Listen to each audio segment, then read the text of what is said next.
সূরা তাহরীমের মধ্যে আল্লাহ তাআলা বলেন, ইয়া আইয়ুহাল্লাযীনা আমানু কু আনফুসাকুম ওয়া আহলিকুম নারা। আল্লাহ রাব্বুল আলামিন ঈমানদারদেরকে আল্লাহ তাআলা মায়ার সুরে ডেকে বলেন, ইয়া আইয়ুহাল্লাযীনা আমানু, ইয়া আইয়ুহাল্লাযীনা আমানু কু আনফুসাকুম ওয়া আহলিকুম নারা। হে ঈমানদার, তোমাদেরকে আমি পৃথিবীতে এই দুইটা দায়িত্ব আমি দিয়ে পাঠিয়েছি।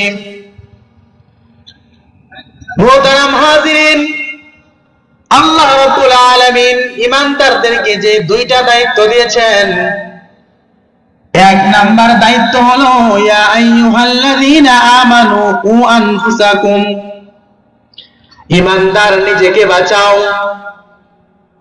এক নাম্বার দায়িত্ব হলো নিজেকে বাঁচাও, নিজেকে আগে বাঁচাও, এবং দুই নাম্বার দায়িত্ব হলো পরিবারকে বাঁচাও। তো এক নম্বর দায়িত্ব হলো ঈমানদারের নিজেকে আগে বাঁচানো। কিসের থেকে নিজেকে বাঁচানো? যে আল্লাহ রাব্বুল আলামিন একজন মুমিনকে যে দায়িত্বগুলো দিয়েছেন, বলে যে সেই দায়িত্বগুলোকে মুমিন আদায় করবে এবং গুনাহ থেকে মুমিন নিজেকে বাঁচাবে। মুমিন কবিরা গুনাহ থেকে বাঁচাবে, সগীরা গুনাহ থেকে নিজেকে বাঁচাবে, হারাম খাওয়া থেকে নিজেকে বাঁচাবে, সুদ খাওয়া থেকে মুমিন নিজেকে বাঁচাবে, ঘুষ খাওয়া থেকে মুমিন নিজেকে বাঁচাবে, চুরি করা থেকে বাঁচাবে, ডাকাতি করা থেকে নিজেকে বাঁচাবে, সমস্ত রকমের গুনাহ থেকে মুমিন নিজেকে বাঁচাবে। আল্লাহ রাব্বুল আলামিন বলেন, ইয়া আইয়ুহাল্লাযীনা আমানু কু আনফুসাকুম ওয়া আহলিকুম নারা। সমস্ত রকমের গুনাহ থেকে মুমিন নিজেকে বাঁচাবে, এর এক নাম্বার দায়িত্ব মুমিনের। মুহতারাম হাজিরিন, আমরা যেই মাসের মধ্যে আমরা অবতীর্ণ হয়েছি, এটা শাবান মাস। শাবান মাসে আমরা অবতীর্ণ হয়েছি। রাসূল করিম সাল্লাল্লাহু আলাইহি ওয়াসাল্লাম এই মাসের মধ্যে বেশি বেশি রোজা রাখতেন। নবীজি বলেন, আহসু হিলালা শাবান আলি রমাদান, আহসু হিলালা শাবান আলি রমাদান। তোমরা শাবানের চাঁদকে তোমরা গণনা করো রমজানের জন্য। নবীজি রজব মাস আসলে দোয়া করতেন, আল্লাহুম্মা বারিক লানা ফি রজব ওয়া শাবান ওয়া বাল্লিগনা রমাদান। হে আল্লাহ, রজব এবং শাবানের বারাকা দান করুন এবং রমজান পর্যন্ত আল্লাহ আমাদেরকে পৌঁছে দিন, রমজান পর্যন্ত আমাদেরকে পৌঁছে দিন।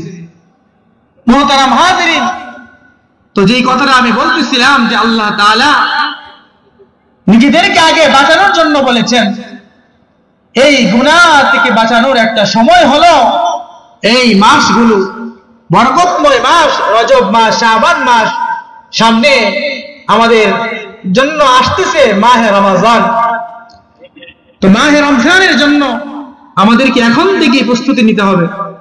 একজন মুমিন হিসাবে আমার দায়িত্ব, আমার কর্তব্য যে মাহে রমজানের জন্য এখন থেকে প্রস্তুতি নেওয়া। কিন্তু দুঃখের বিষয়, আমাদের অবস্থা, আমাদের ঈমানি হালত কোথায় আজকে চলে গিয়েছে।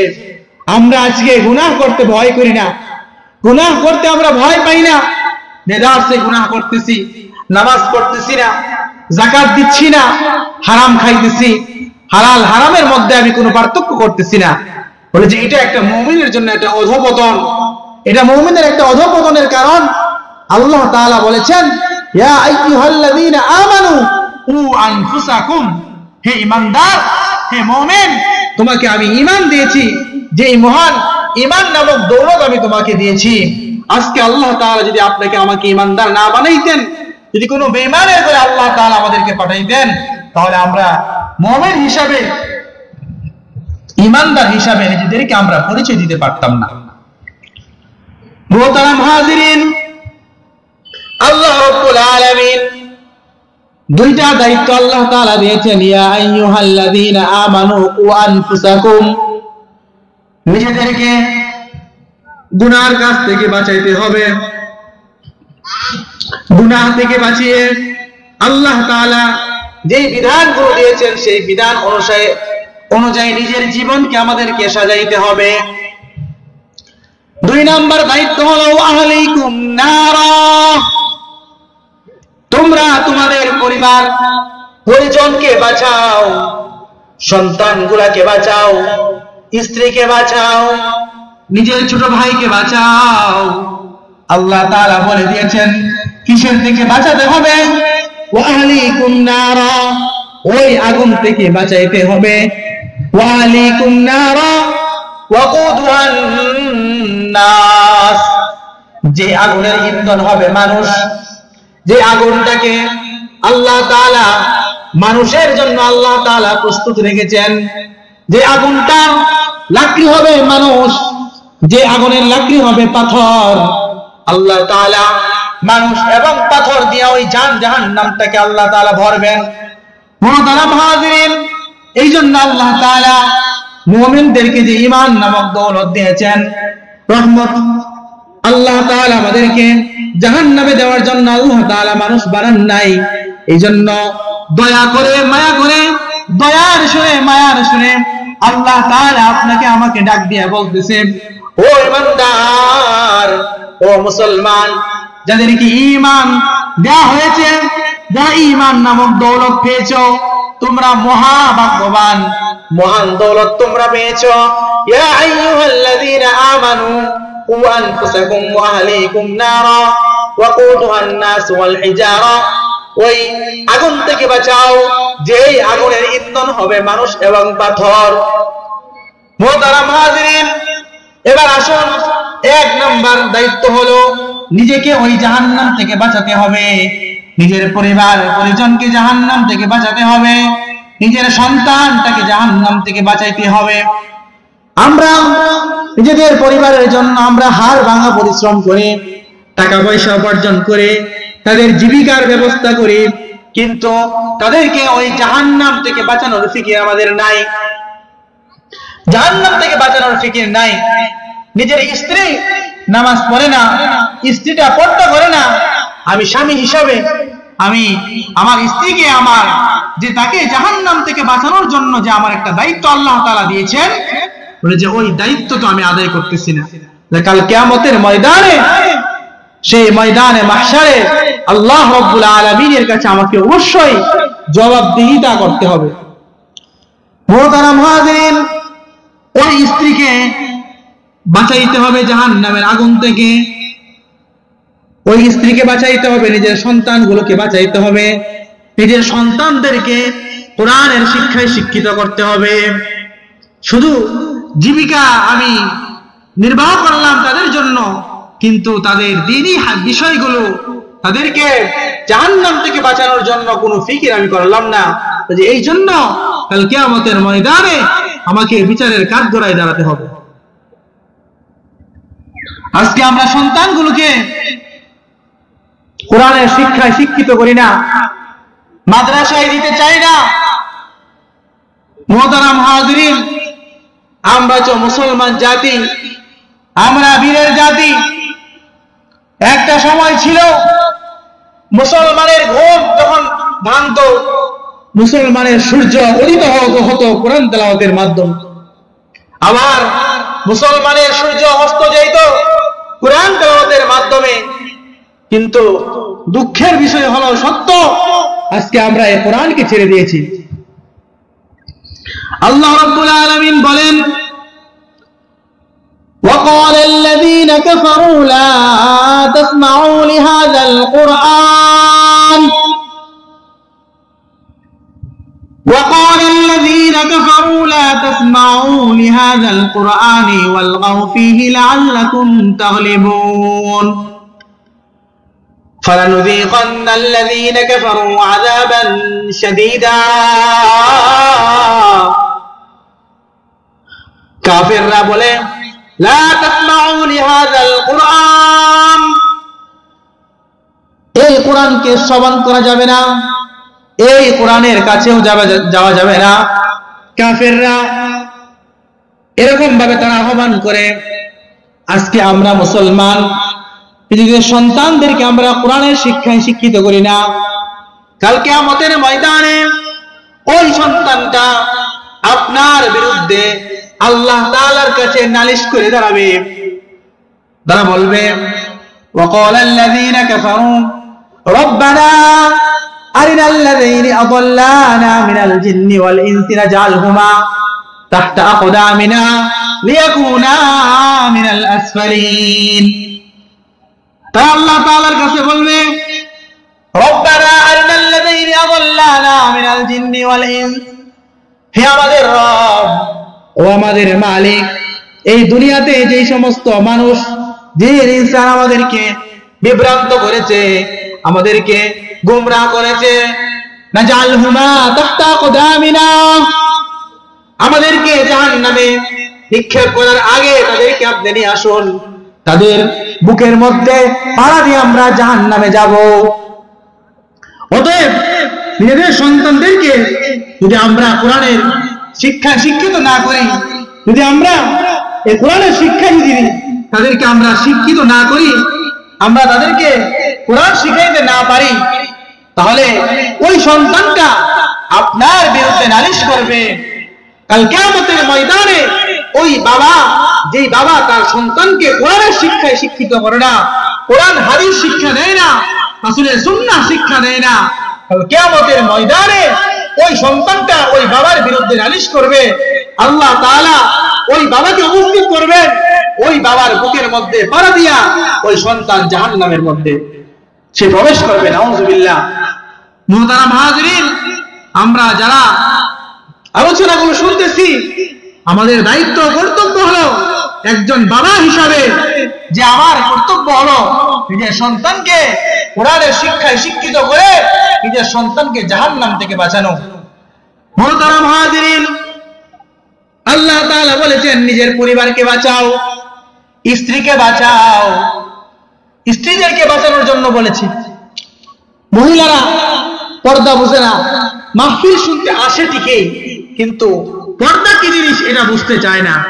পর পুরুষের সাথে কথা বলতেছে, পর পুরুষের সঙ্গে তারা দেখা করতেছে, যে এটা একটা মারাত্মক গুনাহ। নামাজ যেমন ফরজ, মা বোনদের জন্য পর্দাও তেমন ফরজ। আল্লাহ তাআলা বলেন ওয়াকারনা ফি বুয়ুতিকুন্না ওয়ালা তাবাররাজনা তাবাররুজাল জাহিলিয়াতিল উলা ওয়াকিমনাস সালাতা ওয়া আতিনাজ যাকাতা ওয়া আতি'নাল্লাহা ওয়া রাসূলা। মা ও বোনেরা মনোযোগ দিয়ে শুনি, আল্লাহ তাআলা আপনাদের সম্পর্কে সূরা আহজাবের মধ্যে আল্লাহ তাআলা কি বলেন? ওয়াকারনা ফি বুয়ুতিকুন্না, ও নারী, আল্লাহ তাআলা তোমার জন্য বানিয়েছেন বাড়ি, যেই ঘরের ঘর তোমার জন্য আল্লাহ তাআলা বানিয়ে দিয়েছেন বসবাসের স্থান। ওয়াকারনা ফি বুয়ুতিকুন্না, তুমি ওই ঘর ছেড়ে রাস্তায় বের হয়ো না, রাস্তায় বের হয়ে বেপরদায় চলাফেরা করো না, গুনাহের কাজে তুমি লিপ্ত হয়ো না। ওয়াকারনা ফি বুয়ুতিকুন্না ওয়ালা তাবাররাজনা, এইরকম ভাবে আদর্শ মা যে হবে, আদর্শ নারী, আদর্শ মায়ের 5টা গুণের কথা আল্লাহ তাআলা বলেছেন। 1 নাম্বার গুণ হলো আদর্শ মা যে হবে, আদর্শ নারী যে হতে চায়, আল্লাহ তাআলা বলেন ওই নারীর জন্য 1 নাম্বার কর্তব্য হলো ওয়াকারনা ফি বুয়ুতিকুন। 1 নাম্বার কর্তব্য যে তারা তাদের ঘরের মধ্যে তারা অবস্থান করবে। আজকে এরকম ভাবে নারীরা ঘরে থাকতে চায় না। ও মা, তুমি হতে পারো কোন চেয়ারম্যান, হতে পারো মন্ত্রী, হতে পারো কোন নেতা, তুমি হতে পারো চাকরিজীবী, কোন ডাক্তার, ইঞ্জিনিয়ার, কিন্তু আল্লাহ তাআলা ঘোষণা দিয়ে বলেন তোমার স্থান হলো ঘর, তুমি ঘরে বসবাস করো, তোমার আদরের সন্তানকে মানুষ করো, তোমার আদরের সন্তানকে তুমি লালন পালন করো। মুহতারাম হাজিরিন, একজন আদর্শ মা যদি তার সন্তানকে সুশিক্ষায় শিক্ষিত না করে, ভালো শিক্ষায় শিক্ষিত না করে, ওই সন্তান কোনোদিন আদর্শ মানুষ হতে পারে না। এজন্য আদর্শ মার জন্য দায়িত্ব হলো আদর্শ এরকম ভাবে আদর্শ সন্তান জন্ম দেওয়া, সন্তানদেরকে আদর্শ শিখানো। মুহতারাম হাজিরিন, স্মরণ করেন ওই যে কিছুদিন কয়েক বছর আগের ঘটনা, ঐশী নামের যে মেয়েটা, তার পিতা মাতাকে সে হত্যা করেছে। তার টাকা পয়সার অভাব ছিল না, পিতা এবং মাতা মিলে প্রত্যেক মাসে তাকে ৬০,০০০ করে টাকা দিত। ওই টাকাগুলো তার ধ্বংসের কারণ হয়েছে। ওই মা এবং বাবাকে ওই মেয়েটা হত্যা করেছে। পক্ষান্তরে এরকম ভাবে আল্লাহর ওলি বখতিয়ার খাকি রহমাতুল্লাহ আলাইহি, যিনি মায়ের গর্ভ থেকে ১৮ বার তিনি মুখস্থ করে এসেছিলেন। তার মা সন্তান পেটে আসার পরে তার মা কোরআন তেলাওয়াত করত। এজন্য একজন আদর্শ সন্তান হওয়ার জন্য একজন আদর্শ মা প্রয়োজন। মা যদি আদর্শ হয়, মেয়েটা আদর্শ হবে। মা যদি আদর্শ হয়, সন্তান আদর্শ হবে। মা যদি আদর্শ না হয়, সন্তান কোনোদিন আদর্শ হবে না। সন্তান কোনোদিন আদর্শ হবে না। সন্তান যদি আদর্শ হতে হয়, সন্তান যদি মানুষ করতে হয়, ১ নম্বর মায়ের দায়িত্ব হলো আগে আদর্শ মাকে নিজেকে আগে গ্রহণ করতে হবে। আজকে অত্যন্ত পরিতাপের বিষয় যে মহিলাদেরকে দেখা যায় ওপেন তারা চলাফেরা করে, ওপেন।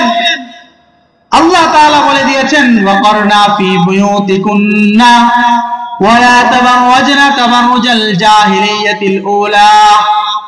তাহলে বললাম আদর্শ মায়ের ১ নম্বর দায়িত্ব হলো ঘরে অবস্থান করা।